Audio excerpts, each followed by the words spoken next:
Have you ever felt like you're alive, but not really living? You go to work, you talk to people, you even post cheerful photos on social media.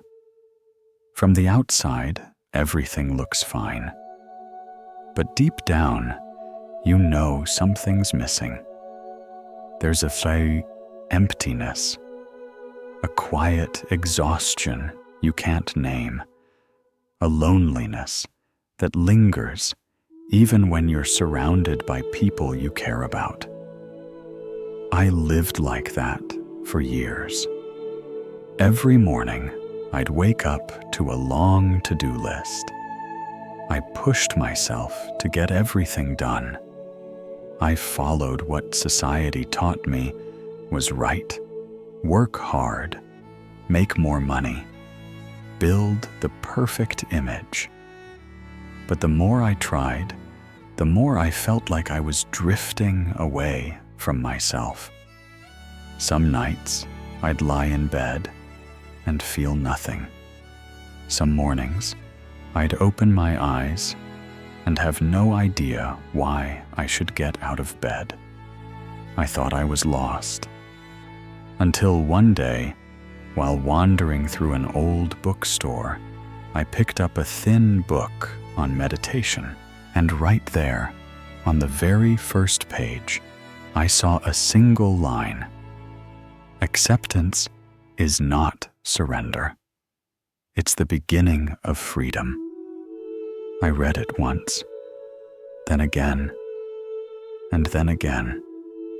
I didn't know why, but tears started falling. That sentence didn't shout at me. It came like a soft breeze, but it reached the deepest part of me, the part I had been avoiding for so long. From that day forward, I started exploring Buddhism, not as a religion, but as a way of living. I began learning how to sit still without any goal. I learned how to breathe consciously fully. I learned to observe my own mind as if it were a river flowing with emotions I had always tried to suppress or ignore. And little by little, I started to change. I stopped forcing myself to be better every day. I began to accept myself as I was, flaws and all. I stopped chasing the idea of happiness as some far-off destination. Instead, I learned to find contentment in the smallest things, and I stopped fearing pain because I began to see it not as an enemy, but as a doorway that leads to understanding and to compassion. In today's video, I want to share with you 5 Buddhist teachings. They're not long, they're not complicated, but they changed how I see life completely. Each one is a key, a mirror, a silent companion on this journey. And I hope they'll touch something in you the same way they once touched me. Teaching. Life is suffering, but suffering is not a sentence. Suffering is the first noble truth, but to recognize it and understand it, that's the first step toward transformation. The 4 Noble Truths. There was a time in my life when everything seemed to fall apart in an instant. A job I had committed years to ended abruptly. A close family member diagnosed with something serious. And me, I lost not only my direction, but my faith in myself. I used to be optimistic. I believed that if I lived a good life, made the right choices, worked hard, life would reward me with something beautiful in return.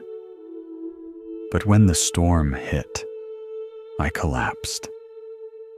I didn't understand why things were happening the way they did. I kept asking myself, why me? What did I do wrong? I was angry. I was sad. I was scared. And I fell into a long, dark state of confusion and despair.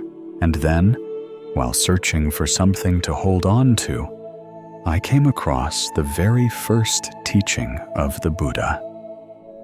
From the Four Noble Truths, life is suffering.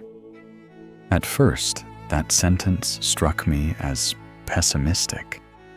I thought to myself, why would a spiritual path begin with something so negative? But the more I read, the more I understood. The Buddha didn't say it to make us hopeless. He said it to help us face reality, a reality we often try so hard to avoid. Suffering isn't just about physical pain. It's everything that wears us down emotionally. Anxiety, loss, disappointment, loneliness, helplessness, unmet desires. We suffer not only because of what happens, but because we believe it shouldn't have happened. We expect life to be perfect, safe, smooth. And when it's not, we break down. Eventually, I realized it's not because life is unfair. It's because I never learned how to live with reality. I began to look back at what had happened to me. The job loss, the confusion, the family pain. And instead of asking, why me? I started asking, what is this trying to teach me? What can I learn from this pain? And from that shift in questions, something within me began to change. I learned how to let go of things I couldn't control. I learned how to sit with pain, not run from it, not blame others for it. I learned that suffering is a natural part of life, but that we can live with it through understanding and compassion. One small practice I've held on to ever since.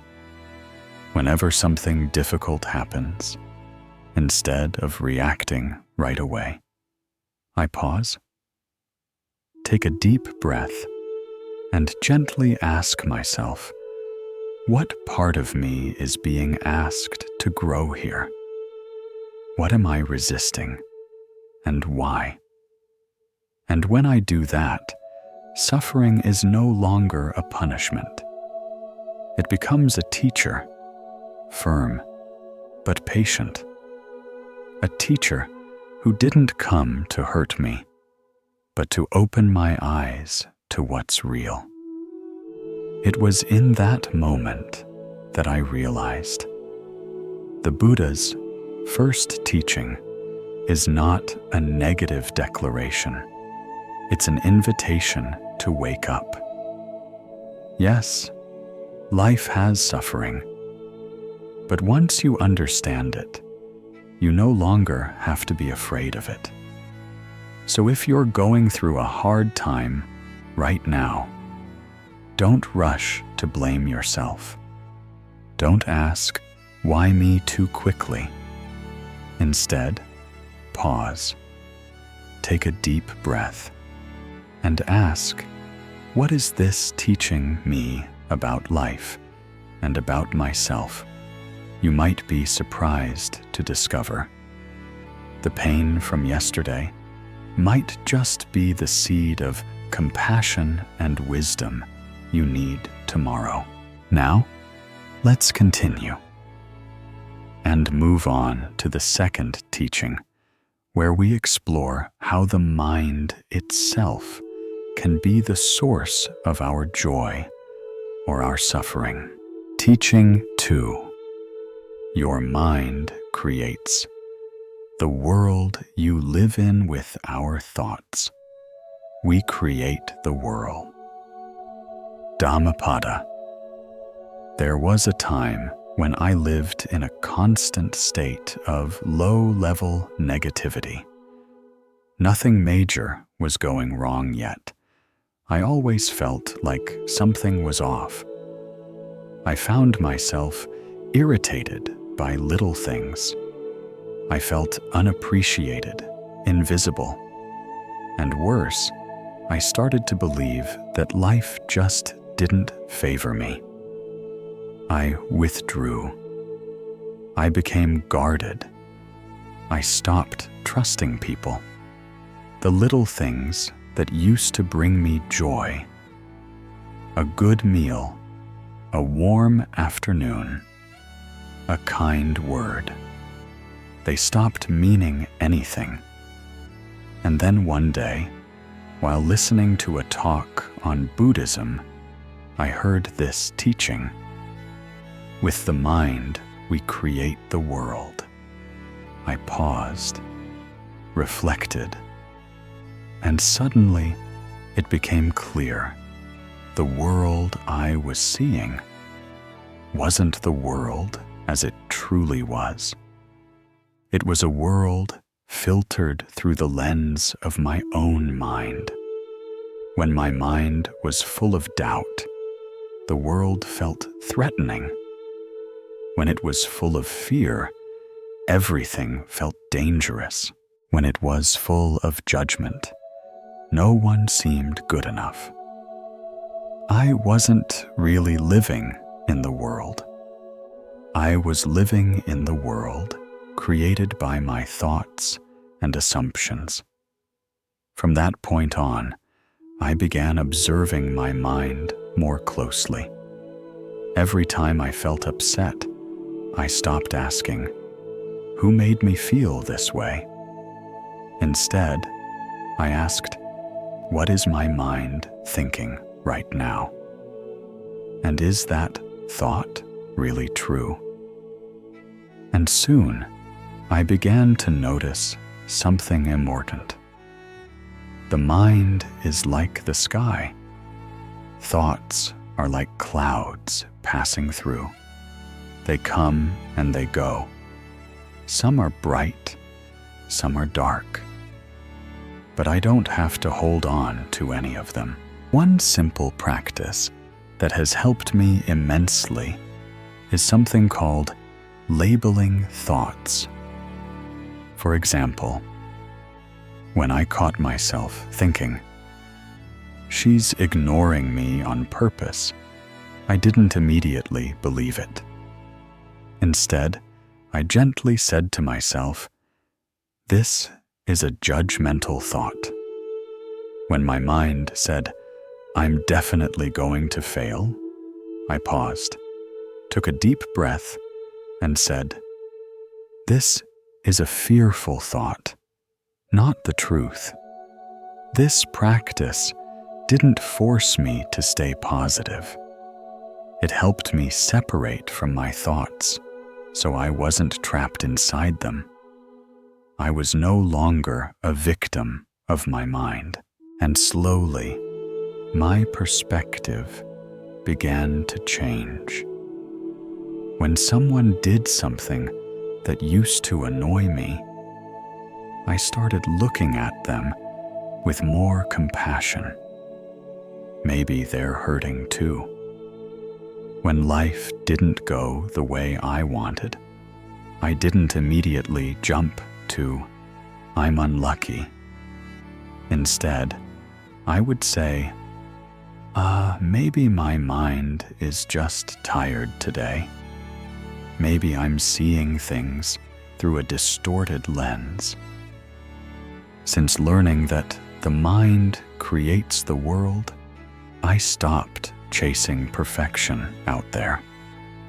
Instead, I started tending to my inner world like a garden. I pulled out weeds of resentment. I watered the soil with mindfulness, and I accepted that some days the sky would still be cloudy, and that's okay.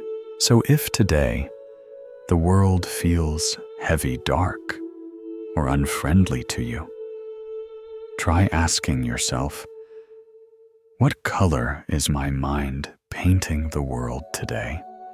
And can I soften it just a little? Because sometimes even the smallest shift in your mind can open the door to an entirely new world.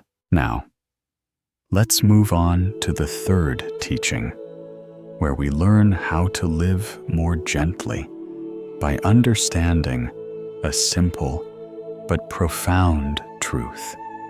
Everything is impermanent, and that in itself is a deep comfort. Teaching everything is impermanent, and that's a comforting truth. All conditioned things are impermanent. When one sees this with wisdom, they transcend suffering. The Buddha, there was a time when I refused to accept reality. It was the day I lost someone I loved more than anything. Someone who had always been my steady anchor. Gone just like that. No warning, no goodbye. Just a phone call one morning, and my entire world collapsed. I didn't cry right away. I didn't believe it. I just felt hollow. And then came the long days filled with tears, anger, and the same questions spinning in my mind. Why did it happen so fast? Why now? Why did it have to end?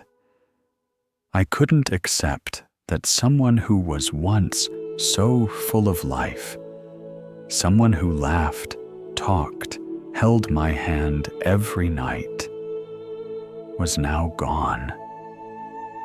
Forever. In the middle of that grief, I came across a verse from the Dhammapada.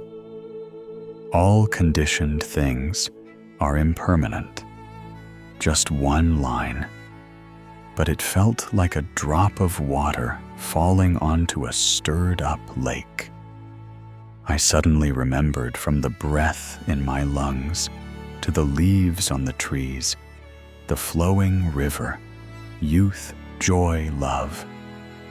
Nothing lasts forever. Not a single thing stays exactly as it was. And the pain I felt, it didn't come from the loss itself. It came from my attachment to the belief that things were supposed to stay. I realized something powerful. Impermanence isn't a reason to despair. It's a reason to live more deeply. Because when you know someone might leave at any moment, you cherish every second with them. When you know your health is fragile, you savor every breath, every morning you wake up. And when you know youth won't stay forever, you stop wasting it on things that don't matter. One small practice that helped me begin to heal was this seeing change as naturally as the breath. Inhale and exhale. Every emotion, every moment, They're just like that. They come and they go. Like autumn follows summer. Like the sun sets and rises again. Like pain that slowly fades if we don't hold on to it forever. From that day forward, I began to live differently. I stopped putting off words of love. I said thank you more often because I realized there's no such thing as a guaranteed next time. I watched sunsets as if it might be my last. I silently gave thanks for each morning I woke up because even waking up isn't promised. Impermanence, if we resist, it brings pain. But if we face it, it becomes a gentle reminder to treasure everything we have. And today, I just want to say this to you. If you're going through a loss, a big change in your life, don't fight it right away. Sit with it. Breathe softly. And gently remind yourself, everything is changing, and I will learn to walk with it, not against it. Now let's move forward to the fourth teaching, where we learn to love more deeply by learning how to let go. Teaching. Letting go is the deepest form of love. Craving is the root of suffering. The Buddha, if there's one thing that brought me the deepest pain, it was love. Not because the other person was unkind, not because the relationship was wrong, but because of the way I loved, always mixed with fear and control. I used to think that loving someone meant holding on tight. It meant tracking their every move, feeling anxious if they smiled at someone else, feeling unsettled if they didn't text enough. I was afraid of losing them, so I clung tighter. But the tighter I held on, the more exhausted I became. And in the end, I lost the person I loved. And even worse, I lost myself in that relationship. Only much later did I begin to understand what the Buddha meant. Craving attachment. Grasping is the root of suffering. We don't suffer because we love. We suffer because we try to possess the person we love. We want them to belong to us, to stay, to meet all our expectations. And if they change, if they grow, if they walk their own path, we feel hurt. But is that truly love? If it only survives by keeping someone trapped. I didn't realize it back then, but love isn't a cage. It's a garden, a space where both people can breathe, grow, and just be. After the heartbreak, I sat down and asked myself, what do I really want from a relationship? To possess or to grow together? And the answer made me cry. I had loved, but I had never truly known how to love. I had thought sacrifice was love, but deep down, I always expected something in return. From that moment on, I began to learn a different kind of love, a love that's soft, a love that includes freedom. I started learning how to love without control. When the person I cared about had a bad day, I didn't rush to ask why they were quiet. I gently asked myself, can I just listen? Without letting my own fears speak over their silence, I started loving without needing the other person to make me happy. I realized happiness isn't something we get from others. It's something we grow within. A simple practice I still follow to this day.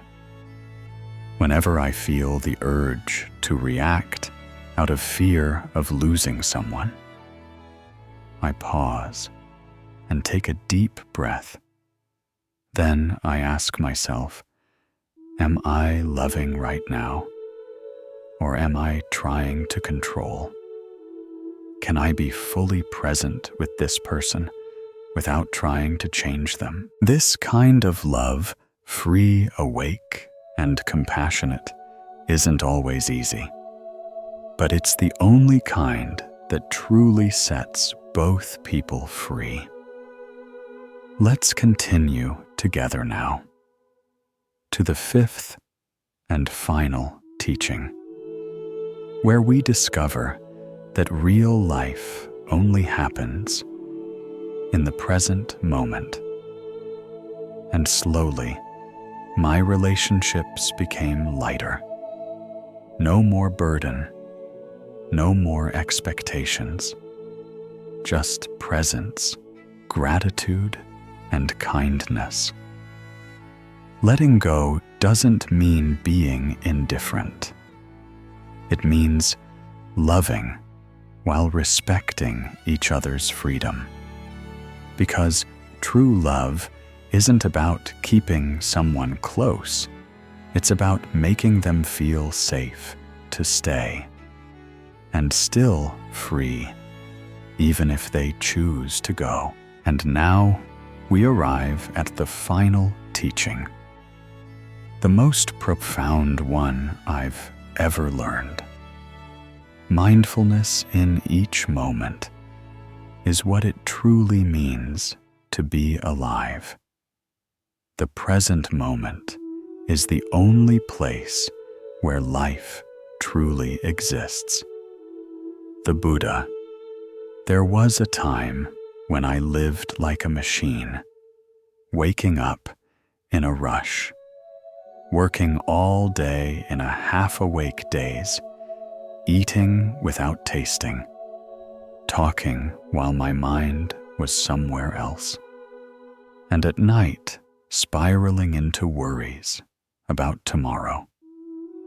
Just like that, days turned into weeks, weeks into years, while my mind kept racing toward the future. I kept thinking, when work is more stable, I'll slow down. When everything's going smoothly, I'll finally be happy. When I have more time, I'll start really living.